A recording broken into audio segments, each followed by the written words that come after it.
Okay, good morning, good Chodesh. We are doing today a test on Alpha Mission again, as we mentioned. The the second, third, and fourth program here in Taanit um, have the entirety of the Mishnah as sort of one Mishnah, which we've seen in other places before, and the brachas, etc. Why I'm not 100% sure, but we have to finish before the Mishnah on Yud and Beis. We have a few lines to do from the last three lines of the second parak. So we are up to the two dots, like three lines up from the end of the parak. The Mishnah had told us, if you go back for a second to Yutes Vavim Beis, the Mishnah had told us, "Ein geizrin tainas al hatzibu b'rosh chadash m'chana gupurim." We are not geyser a tainas tzibur. Again, for the various sufferings, we're going to expand the sufferings here, not just talk about tainas, but for lack of rain, we're going to expand the types of tsaras. But for the moment, we're not geyser tainas tzibur on Rosh Chodesh Chanukah Purim. V'im hischilu, but if they were already having a series of public fasts in mafsigin, then you don't stop just because it's Rosh Chodesh Chanukah or Purim. Divrei Rabbi Gamliel, Rabbi Meir.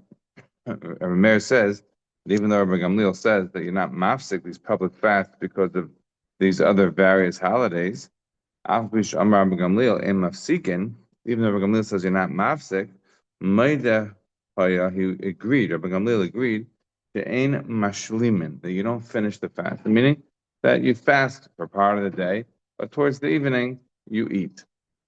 You're not mashlim the fast. Similarly, if Tisha B'Av fell out on Erev Shabbos, you wouldn't fast all the way until Shabbos. You'd break the fast a little bit before. Now, what are we talking about over here? Is clearly what period of time. We're talking about the period of time here before there was a Jewish calendar by Hillel II solidified. Right? This is still at the time when they made Kaddish al pi Re'iyah.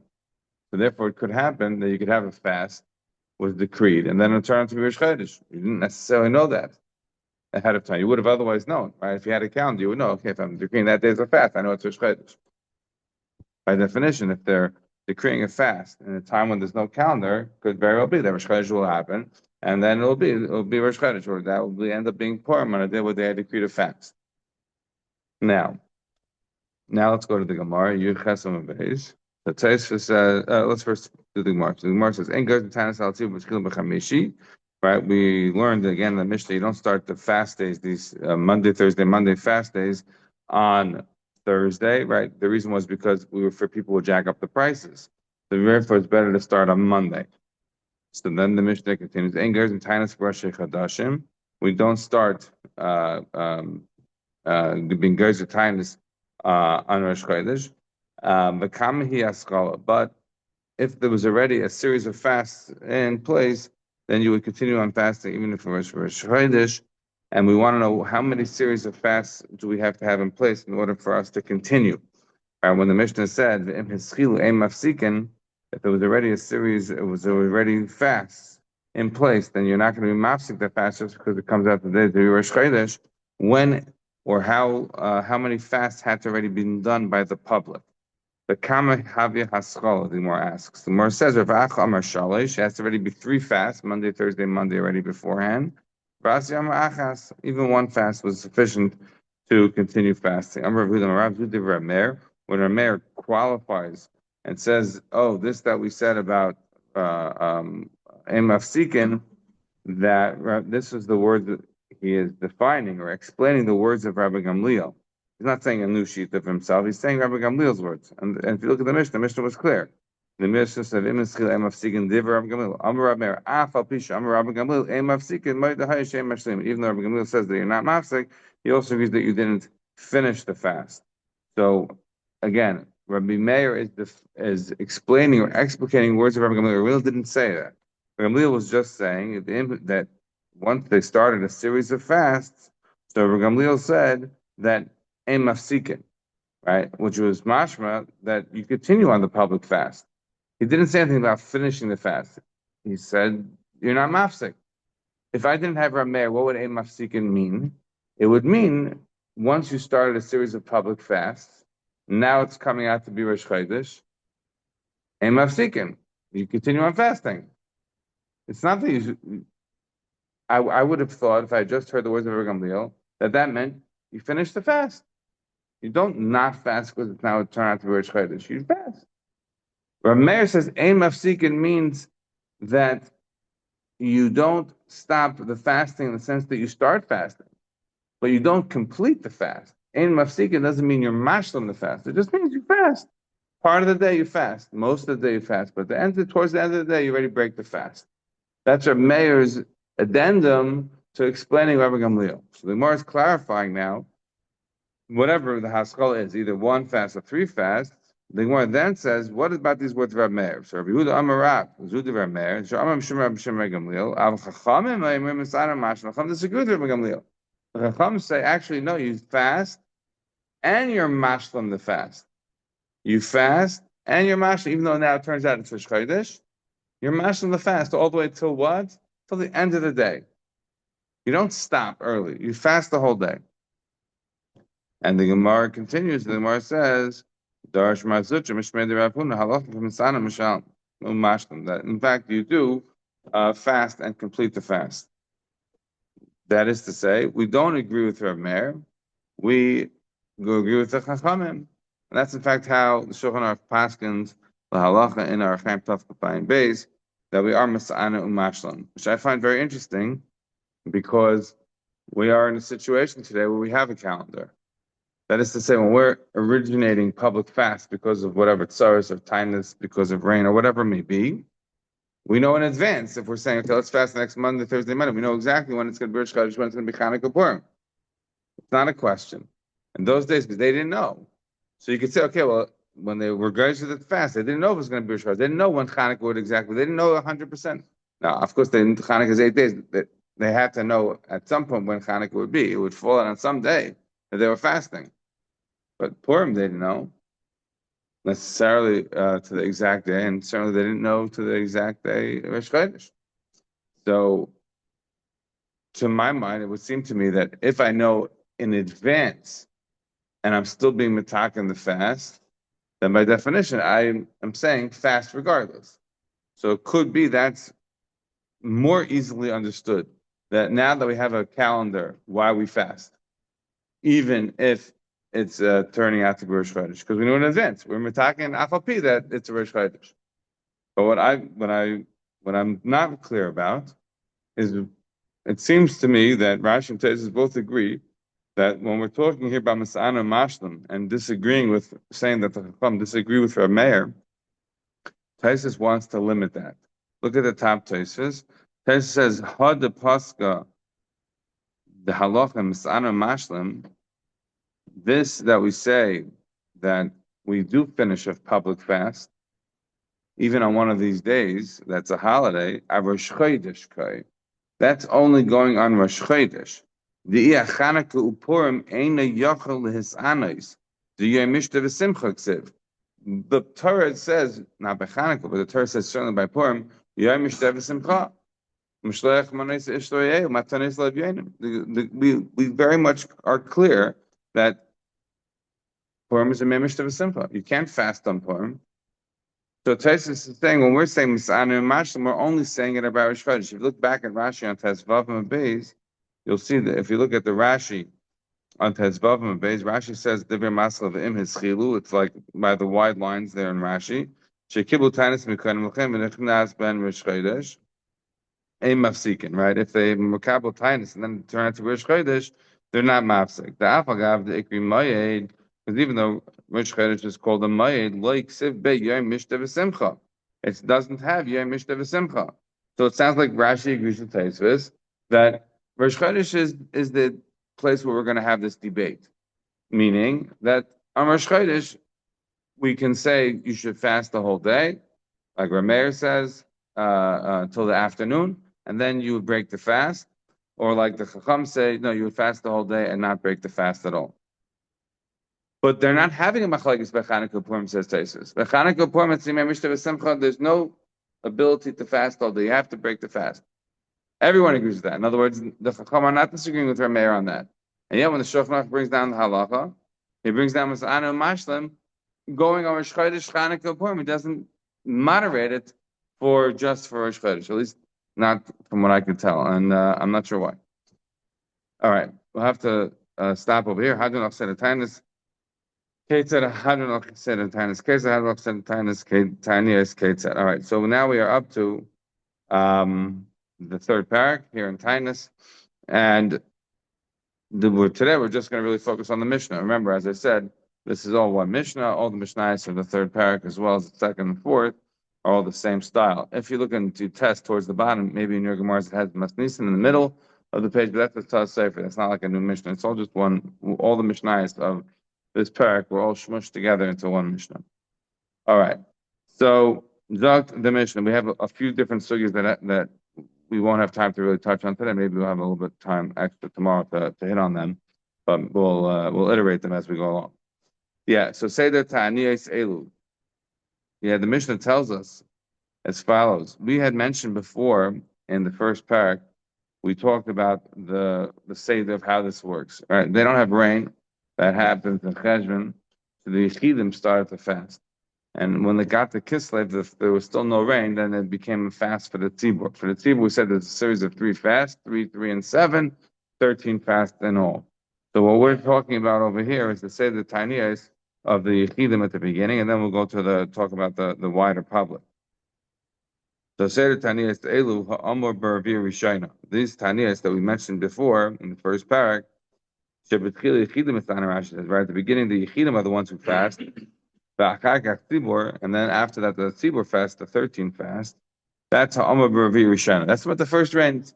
The first rains was supposed to fall in Cheshvan. What days of Cheshvan we discussed and debated. So long as those rains don't come, the Yechidim start to fast. Aval, says the Mishnah, Tzemachim Sheshanu, if the vegetation grows weirdly, right? If something's happening that it's clearly major problems. If things are growing not in the normative way, Masriyan Alein Miyad. You start right away. In other words, this Masriyan, remember we had the Gemara back on Yudal and Aleph. So the Gemara told us over here, how are you Masriyan, B'Shofres, Ba'anenu? We had a whole discussion. What does it mean to cry out? How do you cry out? When do you cry out? The assumption, and we're going to have to discuss this a little bit more when we do the Tosfos. So there's, it's like the frog, the boiling frog phenomenon. You could take a frog, put him in a pot, right, and turn on the water just a little bit, very, very light, and the frog thinks he's getting a nice bath. But if you turn the water on super high right away into a boil, the frog will know, oh, this is not not a bath. This is an inferno. He would jump out of the pot. So if you the saying goes that if you raise the temperature slowly, eventually the frog is caught and he doesn't realize that he was burned. But what we're saying when it comes to the tiny is that we start slowly. First, you have the Yechidim, then the Tzibur, the first with all the Yisurim that you have, and then it gets more serious and severe as you go along. But if you have a situation of Tzmachim Shoshanu, we raise the alarm level right away. That's it. If you see things that are growing that are inappropriate, you see vegetation that's growing that's not normative, boom, we're not waiting anymore. Call the police. Yeah, so we start Masriya right away. So too, if there was a gap in Gisham, let's say it rained really nice in the beginning of Cheshvan, and then there's a gap, so now you already had the Revir Rishon, let's say it had a really good rain, but then it stopped raining for 40 days. So even though you had a really good rain already, maybe it's okay, well, they already had the good Revir Rishon, so maybe you wouldn't have these, maybe you have to, again, start your process, have Yechidim. No. Doesn't mention if there was a stop for 40 days, Masriyan Alein. Boom. You raise the threat level to red, it's already very dangerous. Why? Because it's clearly a drought. Yardu l'tzmachen, aval lo yardu le'ilan. What happens if you have rain that comes down, but it's only good enough for a certain kind of vegetation, right? For the things that are growing low on the ground, but not good for the trees. Or le'ilan v'lo l'tzmachen, or it's good for the trees, but not for the tzmachen. Remember before we had on the Gimel and Beis, right? Remember we had on the bottom of Gimel and Beis, the Gemara told us that there was different kinds of rain. The Gemara said, Mitra razia leilane, right? There's a good strong rain that was good for the trees. Mitra nichel peri, a nice rain is for the good for the fruit on the trees. Or pila afilu partzida de tute kala mahaniva. And then a little drizzle is nice for the seeds that have to start to grow. You see, different kinds of rains are good for different things. So the Mishnah is telling us over here, if it's good rain for the vegetation, but not good rain for the trees, or good rain for the trees, but not good for the vegetation, or and if it was good rain for the water cisterns. All right, what does it mean? The water cisterns? The water cisterns, Barshich Lamar says different kinds of ways to hold the water. So if it was good for that, but if it was good for trees or vegetation, but it wasn't able to produce any savings of water, right? Because what are you going to do in the summer months? You need all the cisterns to be full in order to be able to have water in the summer months. So if you have enough rain for the Ilanis and the Tzmachim, but you don't have enough rain for the Bar Shichem Maris, so again, Matsrin Alei Miyad. We start the threat level to red, we start to do the whole Seder right away. So again, in that situation, we're talking about the situation was they have had rain. It's not like they haven't had rain, but it's not the appropriate rain. It's something missing in the rain. That's again going to be a situation where they are going to start the Seder of these Taniyos right away. Yeah. Continues the Mishnah. If you have a city that didn't fall on it rain, so what it means? It means is that there's not that there's no rain elsewhere. There is rain elsewhere, but they don't have rain in that city. Right? It's going to rain in one city, but in another city it's not going to rain. We actually had this pasuk before in Bava Beis. When we mentioned this pasuk there in Amos, it's a big curse. It's interesting because over there, we said that Rav Chizda says that Ein Boy Mishum Va'atzar. Over there, it's not a kiyum of Va'atzar Shemayim that Hashem is holding back the rain. If it's raining in another place, if it's raining Kedim and Boy in another place, they could help sustain the other city. Nevertheless, what we're saying over here, and we have to figure out how Rav Chizda fits with the Mishnah, because over here what we're saying is if in, let's say, city A, it rains, no problem. But in city B, it doesn't rain. So then we turn the page now to your test on Aleph. Then Oisa Ha'ir Mis'ana Umasras. Then that city has to fast and it has to cry out. And all the surrounding cities, they fast, but they don't have to call out. Rabbi Kiva disagrees. Rabbi Kiva says no, they have to call out, but they don't have to fast. Okay, now let's take a couple of points. So again, like I said, if you look back on Bava Beis, for a second, the Gemara over there told us that Rav Chizda says, "Amar Rav Chizda, Gishamim sheyordu al miktas medina, if al miktas medina lo yardu, ein bahen mishum va'atzar." The Gemara says, "Really? Ein nivaksiv v'gam anechim nati mikemes hageshem b'oy shlosh chadoshim lekotz v'imtati aler achas alerchas le'am tir chelga achas timater v'chelga shelo tamter ala tivash." The Amar Rav Yehuda Amar Rav stay on the klala. Like Kasha says, the Mahada Asa Tu Mahada Asa Kedim. It depends on the kind of rain that happened. If it rained a super amount or rained a normative amount. So Rashi says, if it was raining a super amount, the Yosef Midai in one city and then the other city didn't rain, so that's like stand the klala. That's a terrible thing, and that's not good. However, if in one city, city A, it rained fine, Kedim Boy. Ain Bahen Mishum Vatsa. That's not a kim of Vatsa as a Shemaim. Shektas Medina Tisbak Lektas Medina, because city A could figure out and help out city B. What are we saying over here? We're saying over here that if you have one city that didn't rain and the other city it did rain, so Aisa Ir Misana Misras, right? So the city that doesn't have the rain, city B, it has to fast and it has to cry out. And the surrounding cities that have had rain, so the machlokes if they're masriyas for misanas like Rabbi Kiva or the misanas for masriyas like the Tanakam. It doesn't make a difference. My point is here is that what's the reason that they have to? Says Rashi, and look at the top Rashi. Rashi says, "L'fika misanais." Why is it that the surrounding cities have to do something misanais? Because the city where it didn't fall the rain, meaning city B, so telech likmis hatavua ba'isayir.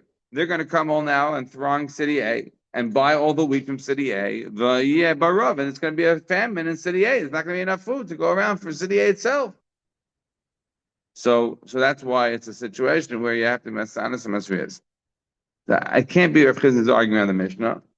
So I think what you have to say is that Rav Chia is just saying that it's not a situation of the Otza. If it's raining kidim a boy in city A, and city A should be able to be CPAY, city B, so it's not going to be a situation of Otzar. So I don't understand. The Mishnah is telling us that the surrounding city, city A, has to be Misana or Masri or Masri or Misana. Why? Because you're afraid it's going to be a Rav. You're afraid it's going to be a problem for city A also. But aren't we saying that if it rains appropriately, Ein Behem Mishum V'Atza Shektas Medina Tistope Liktas Medina. Right? That's the reason why it's not Mishum V'Atza. So how do we understand Rav Chizda with our Mishnah? So you have to say something like to the effect of that Rav Chizda's Rav Chizda is saying that it's not a situation of the Otzar. In what case? I don't necessarily have such an easy answer. I had an answer in my mind, but now that I'm thinking about it, I don't like it so much. I'll say so. I'll leave it up as a question. How could Rav Chizda seem like he's disagreeing with what it says here in the Mishnah? The Mishnah tells us that if city A it rains normal, and city B it doesn't rain, so city B has to fast, and city A also has to fast or has to cry out, whatever. Why? Because city A cannot sustain city B. Because the city B is going to be coming along and buying everything out of city A. There will be no shelves, nothing left on the shelves. And yet, we're saying that there's no kiyum of va'atzar here. And Rashi says specifically because city A will sustain city B. Yeah. Not 100% clear to me as to obviously you have to answer something to the effect that because it's from a different situation in the Mishnah. I haven't seen anybody that mentions it, but we would have to say that because it's talking about a different kind of a situation than what our Mishnah is discussing. Okay, moving on. V'chein, continues the Mishnah. V'chein ir sheyesh b'devar mapolis. Remember how we said that we have public fasts. We have been discussing in Taanit public fast mostly about the rain, but it's not just the rain. There are fasts that are done for other reasons as well, right? Right, we have fasts for other tsaras, and what are the tsaras over here we're going to mention? And some of these have we have practical implications on it. If you have a situation where there's a big dever, right, a plague, or a mapolis. Mapolis is like a houses are falling down. Rashi interestingly says, mapolis. What do you mean houses are falling down? The walls of the city and the homes are falling down in the wind. I don't want to be diagram Rashi too much, but interesting that he says the wind, right? It could have been an earthquake. Doesn't necessarily have to be in the wind. But Rashi says ruach. Doesn't say ruach mitzuya, ruach she'ena mitzuya. It's not very clear. But why does Rashi have to say wind? Presumably because he imagines why else would a house be falling? But we know the house can fall for a variety of reasons. Okay, let's put that on the side. I want to focus a little bit on the dever maybe for a moment. So the Mishnah continues. So Isa here, where there's a dever or mapeles, misanu masras. That city has to fast and has to cry out. And the surrounding cities are going to fast. They don't have to cry out. We keep it the reverse way. Like you said before, they fast, but they don't cry out. I should just mention it because we didn't yet do the thesis. The thesis is Cheslam Abayz. The thesis asks, and Cheslam Abayz, we'll just mention it. The thesis asks, what does it mean, Masriya? This is, I thought Masriya means that you're Masriya and you're Mas'ana. That when you're crying out, you're also fasting. So Tesis is bothered. Why is it over here when we get to Yud Amud Aleph, on Yud Beis, we just said Masriya, so we didn't mention anything about Mas'anin. When we get to Yud Amud Aleph, we start saying Mas'anin, Masras, like we're defining it as being different. Like you're crying out, it's not necessarily that you're fasting. So Tesis, is that really the case that they're not the same? That they're not like Hainu Hach, that if you're crying out, you're also fasting. That says maybe masras does mean mis'ana also, but since we have Rabbi Kiva who says that you're mis'ana, but you're not masras, since you had the seat of Rabbi Kiva, I'm sorry, that you're masriyas, for mis'anais, so we want to sort of explain our position as opposed to him. If we just said that we're masriyas, and we just left it at that, the Tanakama just said we are masriyas, we're crying out. And Rabbi Kiva says no, we're masriyas and not misanais, so it wouldn't be as clear as to what we're saying. So if we want to clarify it, so therefore we're saying we're misanu masras. We both fast and cry out. Whereas your country Rabbi Kiva, you just crying out and you're not fasting. That's Tosis here on your Chesed base. Fine. Now, but again, if we just said it plain, like in the beginning of the Mishnah, on your Chesed base, that Masriya would also have fasting. Right? Over there, you don't have a Kiva disagreeing, but Pasha, that's what it would mean. The Ha Masriya, Mashma Masriya, Mas'anin. Good? Okay. Now back to our Mishnah. So the Mishnah now wants to understand. So you said that if there's a dever, if there's a plague in the city, you also call a fast. If there's a plague in the city, you call a fast. What does a plague mean? Ezeu dever. What is considered a plague? Ir hamoitzia chamesh me'es ragli. If you have a city of 500 men, let's say, 500 people, and you have 3 people die on 3 straight days. Arei zet dever. So would COVID qualify? Right, this is the halacha that's brought down in Shulchan Aruch. This is a pashut halacha that if you have a plague, you fast. Right? That plague is defined as what? A city of 500 people, 9 people have to die over a period of 3 days. 3 people each day have to be taken out of the city because they're dead from the plague. And then you would fast. Then you would you would institute a public fast. In that area and in the surrounding areas, again, you have Machlokes says in Tanakama and Rabbi Kiva exactly what would happen. Yeah, I'm going to leave it on the side for the moment. I'm not going into more, but just we'll think about it. Next. Al elu masriin b'chol makom. Maybe if we have some time, maybe we'll do it tomorrow. Yeah. So al elu masriin b'chol makom. So what the next halacha is? You should know that on the next tragedy, you're masriya everywhere.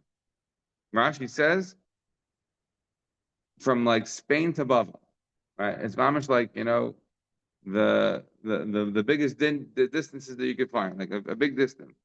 Why is that? Because we're afraid that it would be spreading, that the danger is spreading. Yeah.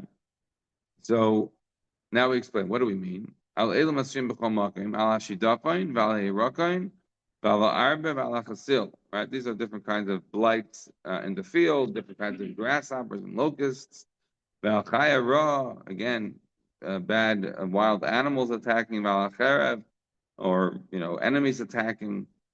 Then masrin aleh mimnei shehi makam halechas. Right, we have to cry out in all those situations because over there it is a makam halechas. It is a situation that whatever the danger is could be spreading into other places.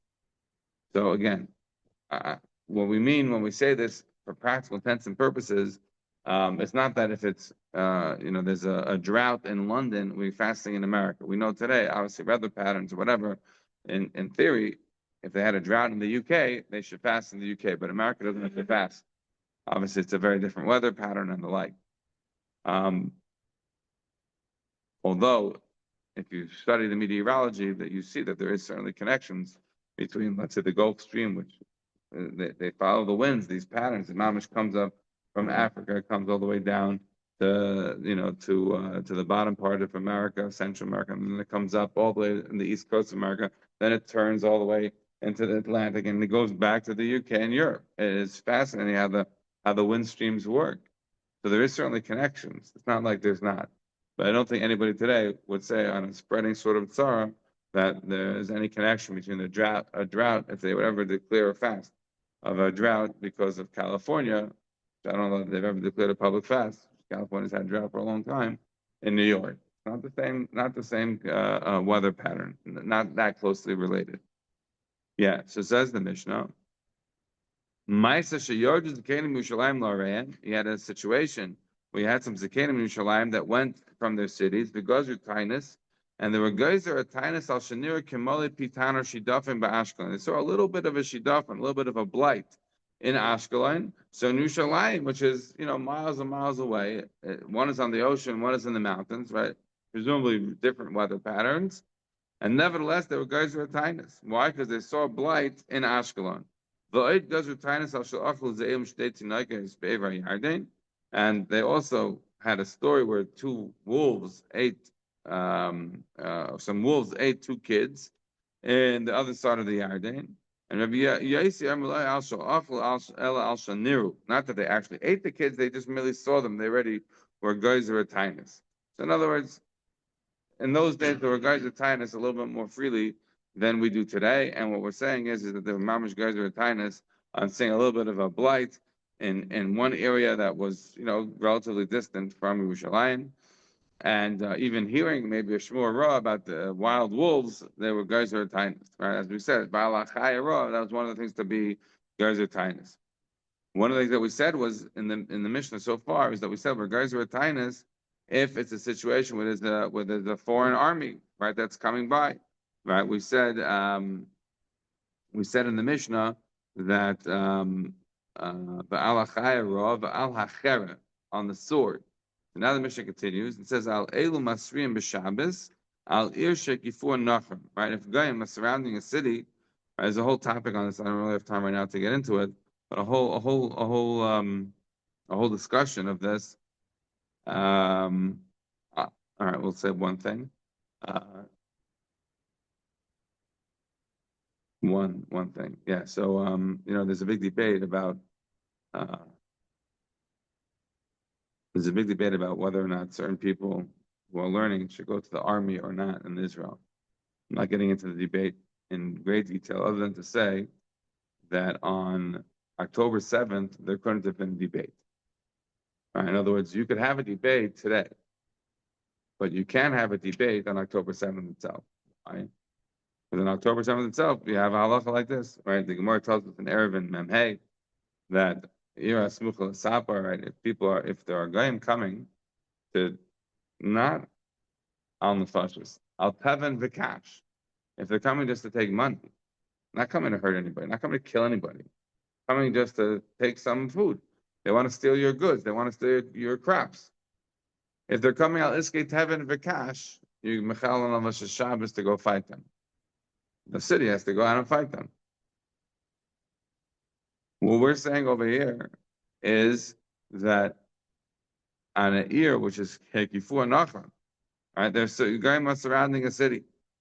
What is that situation? What do? Your guys are a Taanit, right? Oinor, right? Or the river that is, sort of threatening, overflowing. Bayam, or a ship that's, shaking in the ocean. Right? These are all situations where your guys are, your Masriyan, to cry to Hashem, to fast, etc. Rabbi Yossi Omer la'azar v'lo l'tza'aka.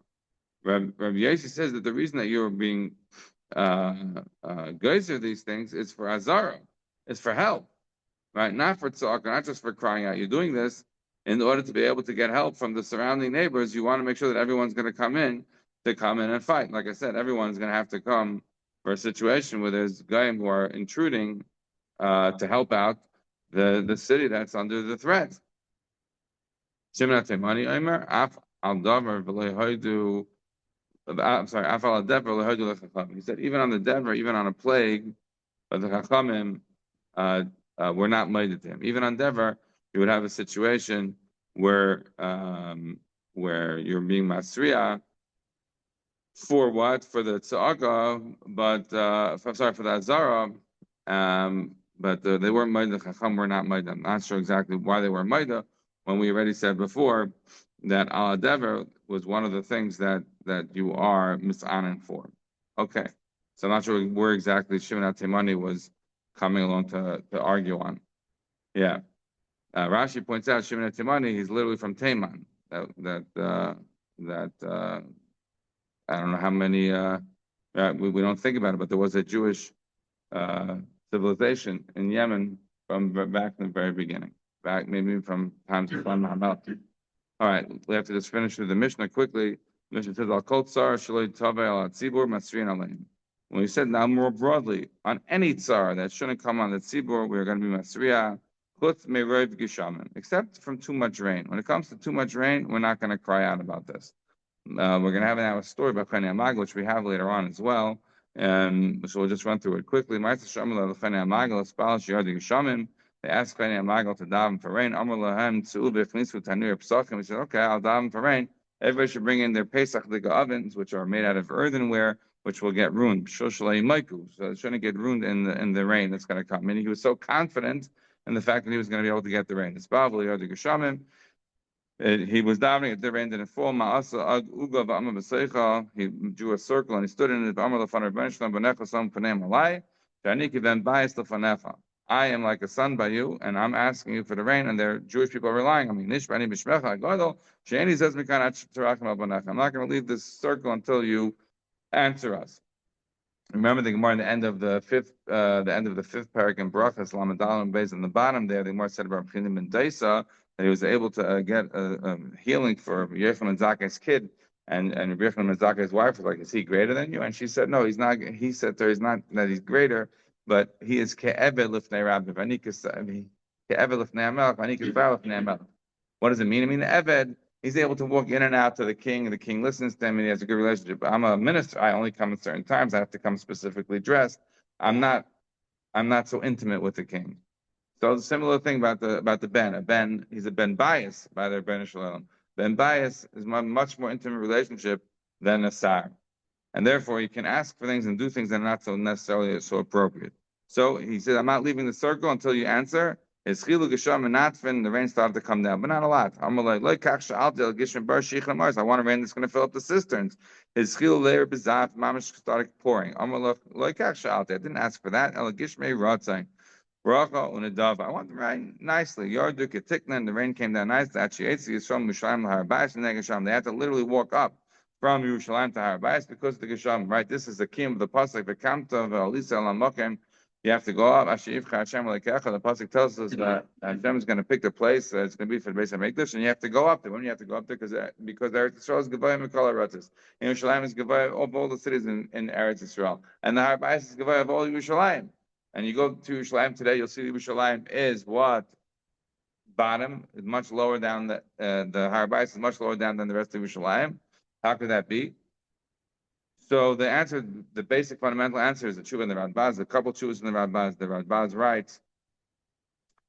writes in a couple of tshuvas there in Chelik Beis, Tafresh Tzadi Aleph, and in Tafresh Lamed Tes. The Radbaz writes that Yerushalayim is a tel. It's built layer upon layer upon layer. It's a pasuk in Chumash, also the same English word. Vice of tel olam, like Tur in Parashat Shlach, the same word in Hebrew and in English. So it says the Radbaz that Yerushalayim is a tel olam. Yerushalayim essentially was literally destroyed and then rebuilt and rebuilt and rebuilt each level higher and higher. So that's why Yerushalayim got much higher. But Harbayis got much lower. Why? Because the guy wanted to destroy everything. You look in the Mishnah there in Yuma, and the Mishnah in Yuma tells us about the Evan Ashasiyah. It was near a Shloisha at the Boyas, but you go to the Dome of the Rock today, and the Evan Ashasiyah is gargantuan. It's massive rock. How did it be so big? Because they dug and they dug. They wanted to destroy the foundations of everything based on Mikdash. So that's how you could have a situation when Yerushalayim today is much higher than the Harbayis. But in those days, they literally, this is before Herod, this is before they redid a lot of things. So then they have a lot of rain, so they're running from Yerushalayim to Harbayis to escape the rain because they're getting flooded. So in that situation, you're not allowed to daven, you're not allowed to make a fast because you're having too much rain. So Aleim Shiardu Kachas Bashi Yechol and Sudam that it should stop. Amalem Turu Im Nimchas Evan Atayin. Go see if this Evan Atayin, a special stone where people would go and announce various lost objects. Go see if that is now wet. If it is, then we'll have to stop the rain. Shalach Hashem Machetach and Molechaniata. Kazan Lechanidoi. Avamasa Lechashat Miskata Pnei Voice Lechavetzana Kibenshim Miskata Lalavi. Voice Lechavetzana Velachan Kasavim Yitzvach Avicha V'Yimacham Sagil Tachi. You are so special. You're like a son talking to the father. And therefore, you mamish can say things that no one else could say. And if not for that, I would have geyser on you nidui. Now, the point I want to just bring up here is we had the same lashon in brachas. Remember brachas yotes about Titus Ishraimi, which he was geyser this that they should eat in Rome, that they had different menhagim. They used to eat gdim mekulas. Whole topic whether or not the gdim mekulas or become lilam psachim we can't get into now. Did that take place? Were you allowed to eat that? It's like eating like the Korban Pesach.